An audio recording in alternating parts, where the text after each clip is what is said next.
Hey guys, it's Jen. Welcome back. So today's video is going to be a new series I'm starting here on my channel called Flashback Fridays. So I'm going to be doing a full face of nothing new, and these videos are actually getting pretty popular on YouTube now. I think they were originally started by Ali Glines, and I love her channel, so I'll leave it linked down below in case you want to check it out. She has a bunch of these videos over the past couple of years, but the twist I think on mine is like I was trying to figure out how I could choose which eyeshadow palettes to use, because if you've seen in the past 2 weeks or so, I've been uploading videos of my eyeshadow palette collection, and it's really big, so I feel kind of a little bit overwhelmed and trying to figure out which one I'm going to choose for each video. So I thought about maybe going back in time and just seeing like which palettes were released, let's say in January of last year, 2018, 2017, and then choosing one of those to do today's video, for example. And then next month, February has 4 different Fridays. So for February, I'm going to go back and look at which eyeshadow palettes were released in February.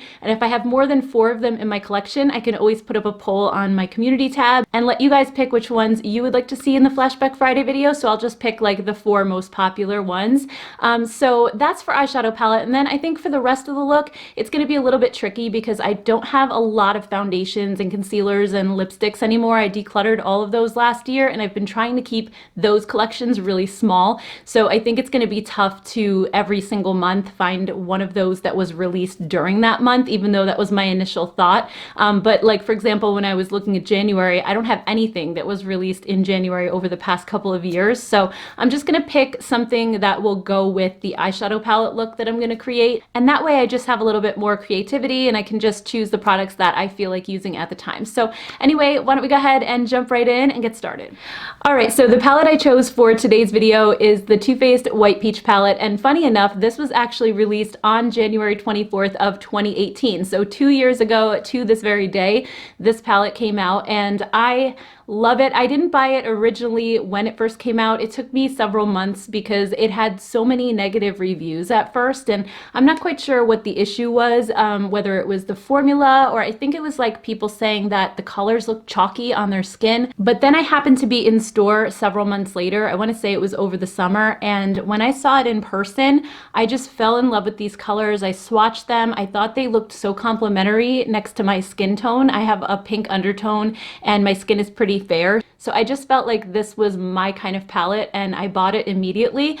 So I'm glad that I did, and I didn't let those negative reviews scare me, because this has been one of my favorite palettes throughout the year. Unfortunately, one of these shadows broke down here in the corner, but it wasn't really one that I use all that often. It was called Peach Ice, and it was kind of like a whitish silver glittery shade. So I really just mainly used it as an inner corner highlight more than anything. But I did actually order a backup of this one because it seems to have been discontinued, and the only place you can find it now is on Too Faced's website. It was on Nordstrom Rack and Sephora for like 27 bucks, and now it's gone. So the only place you can get this right now is toofaced.com. I did see it in TJ Maxx several months ago, but it's not there anymore, at least in my local stores. I did check. So I have a new one on the way from Too Faced, but I plan to just use this one and keep that one in the box. I'm not going to open it until I feel like this one has kind of run its course. So anyway, I'll be showing you more on this palette as we get into the video once we get to the part where I do my eyes. But first, let's just go through the whole face from start to finish, and I'll talk about all the products that I'm using today as we go. So first up, let's start with foundation, and I'm going to be using the L'Oreal True Match foundation. This is the super blendable makeup with titanium dioxide sunscreen, SPF 17, kind of a random number, but I have it in the shade Neutral Soft Ivory.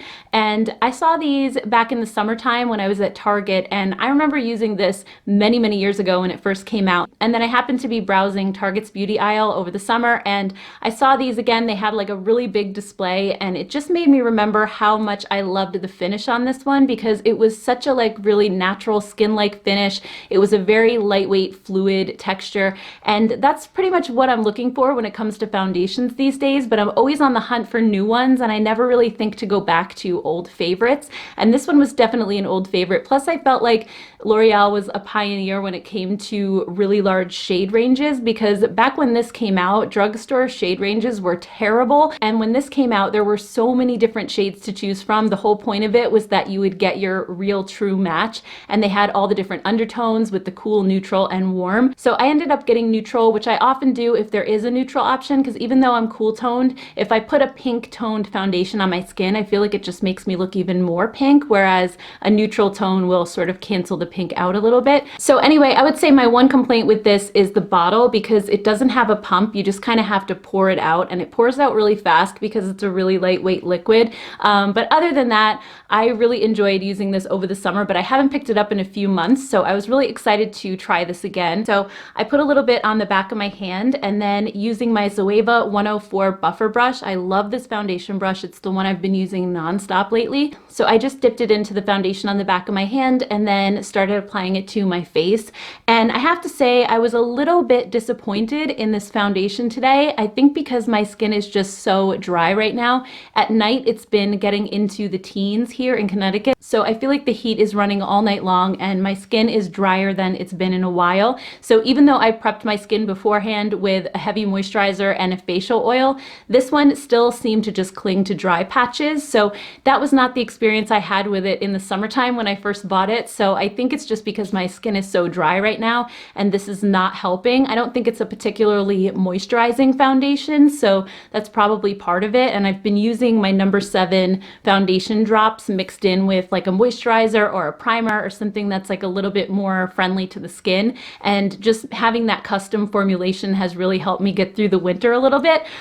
So I may have to just put this one aside again and wait till the weather gets warmer before I use it, because I just felt like my skin looked really cakey today. It doesn't look like it on camera because of all the lights and everything. It kind of makes my skin look really perfect. But I will say this does have really nice medium coverage, and I think if your skin isn't like super dry right now, or if you don't live in a really dry climate, I think you might really enjoy this if you like a natural looking foundation that looks very skin-like.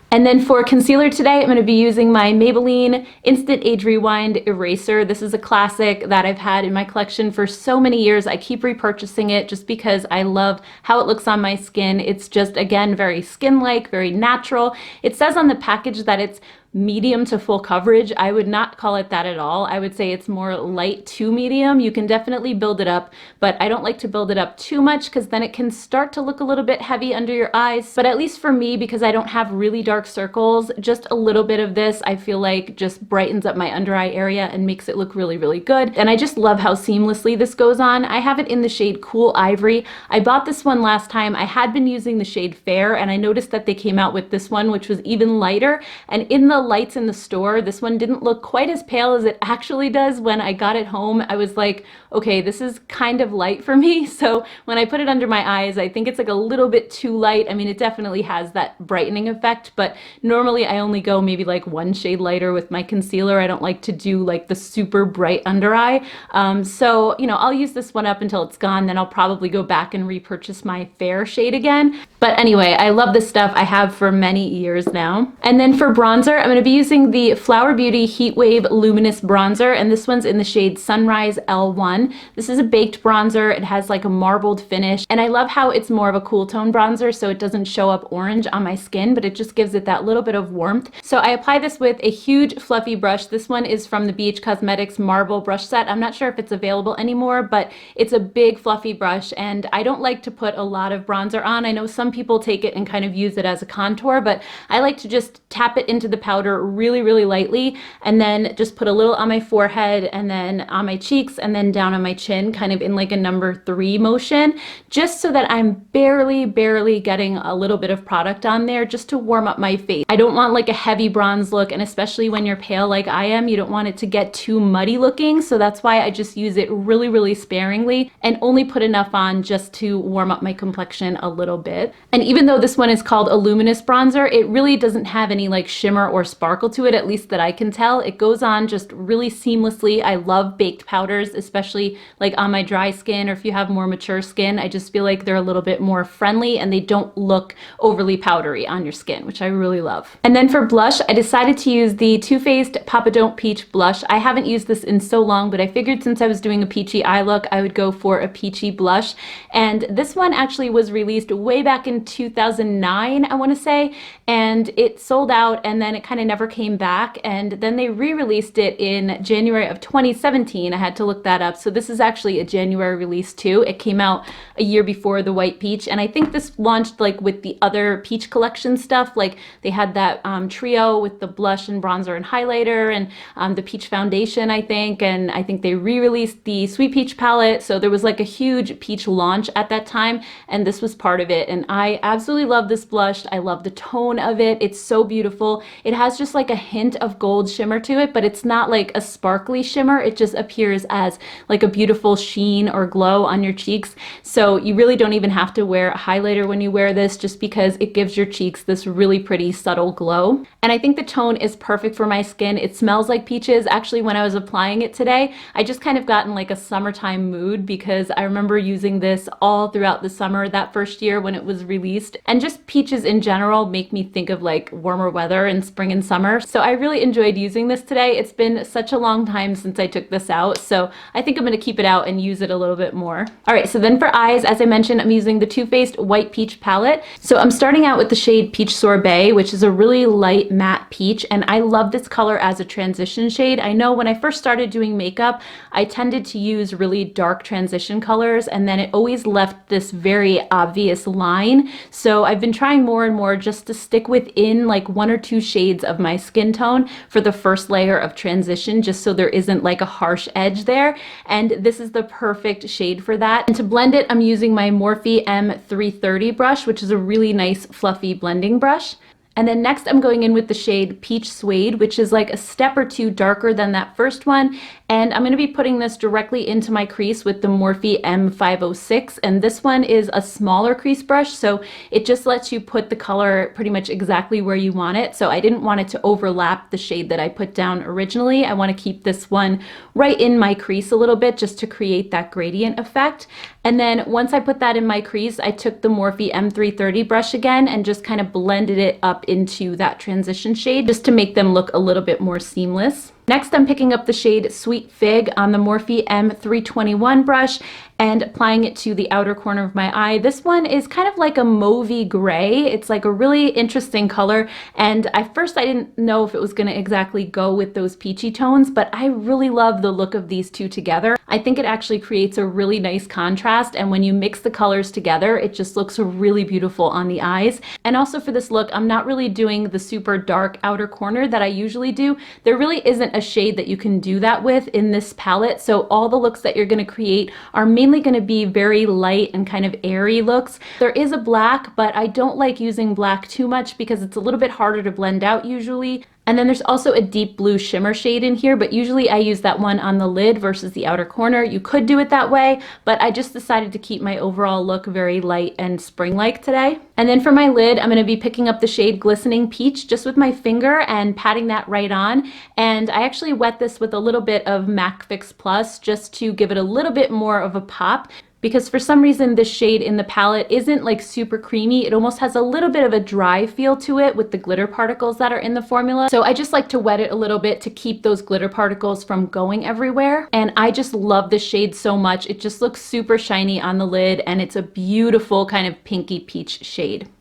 And then next up for eyeliner, I'm going to be using the Bare Minerals One Fine Line Micro Liner in the shade Precise Plum. And I love these because they're so super tiny, and it just allows you to get right up into the lash line. When you have hooded eyes like I do, you don't necessarily want to draw a really thick line of eyeliner because it takes up whatever lid space is actually showing when your eyes are open. So I like to just use the thinnest eyeliner I possibly can, and I really just work it into my lash line. And sometimes I'll draw it a little bit thicker towards the outer corner of my eye and then make it really skinny as I go back towards the middle and then the inner corner. And these teeny little pencils are so great for just getting right up into your lash line and defining your eyes without it actually showing on your lids. All right, so next for mascara, I'm going to be using the L'Oreal Voluminous Superstar X Fiber Mascara. So this is a dual-ended one with a black primer on one side and then a fiber mascara on the other. I haven't heard anybody talk about this one in quite a few years now, but I'm a mascara junkie. So again, I was at Target like a few weeks back, and I was looking through all the different makeup and seeing what was new. And sometimes I like to see what's old too and just kind of try out products again that I haven't tried in many years. And I go through mascaras pretty frequently. frequently because they don't last all that long, and usually I have a few in my rotation at any given time. So I often find myself picking up old formulas just to try them again. And this one, you know, I felt like it was pretty decent. I don't think I love it as much as I remember liking it. So first I put the primer side on, and this just really seemed like a black mascara. It didn't do a whole lot, but I guess it's really just supposed to prime your lashes and help the mascara to grip a little bit better. And then on the other side, I used the mascara, which comes with a curved wand, which isn't really my favorite. It's okay. At least it's not like a big chunky one that's hard to use. And I felt like the formula was a little bit more on the drier side versus wet, which a lot of fiber formulas normally are. But the one thing that I was hoping for with this one was a ton of length, because a lot of times fiber formulas just give you these really big long lashes. And this one gave me a lot of volume, but not as much length as I was hoping for. So that's probably why I never went back and repurchased this one after I used it the first time, because there are mascaras that I repurchase time and time again because I love them, like the CoverGirl Supersizer or the Tarte Lights Camera Lashes or the IT Cosmetics Superhero. I mean, those ones are just like staples in my collection that I repurchase often. But if I didn't run out and repurchase this one after the first time I used it, it was probably because I didn't completely love it. So anyway, it was fun trying it again, and I do feel like my lashes came out pretty good. I just don't love it as much as some of the other ones that I just mentioned that I use really often. And then for brows, I'm using the Maybelline Brow Ultra Slim Pencil. I just got this one very recently, and this is the brow pencil I've been using. I normally only have one brow pencil on hand at any given time, so you're probably gonna see this one in every video until it gets used up and I go and buy a new one. But I usually alternate between the Anastasia Brow Wiz, like I usually get that one if it's on sale during Ulta's 21 Days of Beauty, which is actually coming up in March, so I may end up getting a new one there. I also love the Arches and Halos Slim Brow Pencil from Target. That one is just like the ABH, but way cheaper.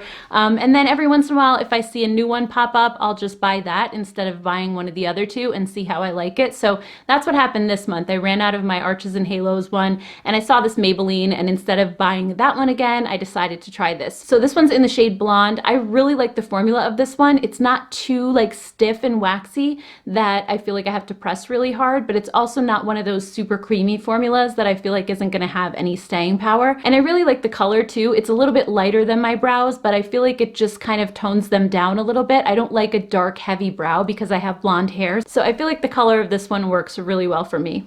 And then on my lips, I'm wearing the Ulta Beauty Radiant Shine lipstick in Dreamer, and you guys had recommended these for me as an alternative or a dupe for the Charlotte Tilbury Superstar lips, which I've been loving, and I feel like it really is a pretty close dupe. I don't think it's quite as creamy as the Charlotte Tilbury ones, but it's so much less expensive, and it's still a really nice creamy formula. It feels so good on the lips. It almost feels like a tinted lip balm, but it has a little bit more color to it and a little bit of shine. I wouldn't say it's the longest lasting lipstick in the world. It does leave a little bit of a stain behind for a couple of hours, but if you're going to be eating and drinking, it wears away pretty fast because it's so emollient. So it's definitely one that you have to reapply throughout the day, but I love the formula of it. It's just so moisturizing, especially now that it's so dry in the air. I tend to reach for lip products like this. So anyway, here's the finished look, and I love how it came out. I just love this peach palette so much, and the blush is so beautiful. This whole look is just making me think about summertime right now because it has those warm peachy tones and it's just so light and airy. These are usually the colors that I reach for in the summer, but with the freezing cold weather and all the snow outside, it was just really fun putting this look together. So anyway, guys,